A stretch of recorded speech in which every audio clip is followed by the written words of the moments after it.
जिन बच्चों को section recall करने में दिक्कत होती है उनके लिए ये वीडियो है। तो हम डेली बेसिस पे कुछ कुछ चैप्टर्स के सेक्शंस डालेंगे ताकि आप उस सेक्शन नंबर सेक्शन की हेडिंग के साथ याद कर सको। आज हम उठा रहे हैं कंपनीज एक्ट का चैप्टर नंबर 1 और चैप्टर नंबर 2। तो चैप्टर नंबर 1 के अंदर दो सेक्शंस हैं, सेक्शन 1 और सेक्शन 2। सेक्शन 1 बात करता है कि ये जो कंपनीज एक्ट है ये एप्लीकेबल किस पे होगा। सेक्शन नंबर 2 बात करता है कि डेफिनेशंस क्या है, मतलब अगर आप कंपनीज एक्ट पूरा का पूरा पढ़ेंगे तो उसमें बहुत सारी डेफिनेशन है, तो सारी की सारी डेफिनेशन सेक्शन नंबर 2 में मैंशन है। अब आता है चैप्टर नंबर 2। चैप्टर नंबर 2 के अंदर सेक्शन 3 से लेकर सेक्शन 22 है। 3 बात करता है कि कंपनी को फॉर्मेशन कैसे करेंगे। 4 बात करता है एमओए।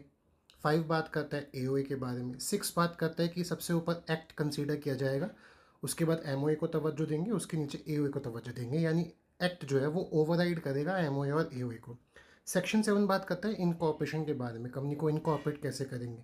सेक्शन नंबर 8 बात करेगा अगर आपको एनपीओ का रजिस्ट्रेशन करवाना है तो कैसे होगा। सेक्शन नंबर 9 बात करता है कि इफेक्ट क्या होगा कंपनी के रजिस्ट्रेशन का। भाई कंपनी कॉमन सील आ जाएगी, सेपरेट लीगल एंटिटी बन जाएगी, आर्टिफिशियल लीगल पर्सन कहलाएगी।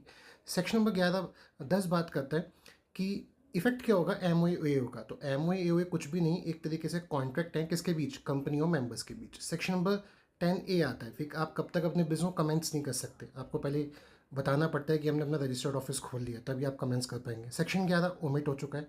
सेक्शन 12 बात करता है कंपनी का रजिस्टर्ड ऑफिस होना चाहिए, और रजिस्टर्ड ऑफिस अगर आप चेंज कर रहे हैं तो उसके क्या प्रोविजंस होंगे। सेक्शन नंबर 13 बात करता है कि कंपनी का एमओए अगर आपको चेंज करना है, नाम चेंज करना है, रजिस्टर्ड ऑफिस चेंज करना है, ऑब्जेक्टिव क्लॉज चेंज करना है।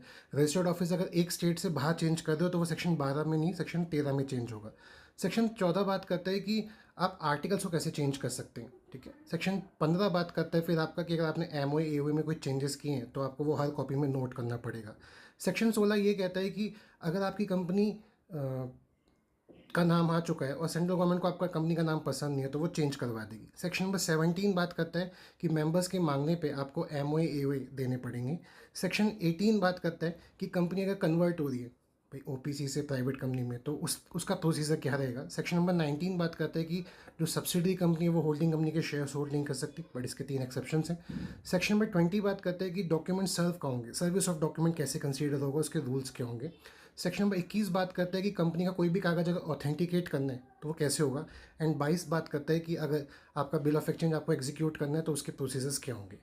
तो इस तरीके से हमने कंपनी से का चैप्टर 1 और चैप्टर 2 के सेक्शंस रिवाइज किए। अगर आपको ये पसंद आया तो प्लीज़ कमेंट में थम्स अप देना, सो दैट हम चैप्टर नंबर 3 फिर 4 फिर 5 ऐसे ही सेक्शन के रिवीजन तो नहीं, सेक्शन की लिस्ट याद करेंगे। ओके।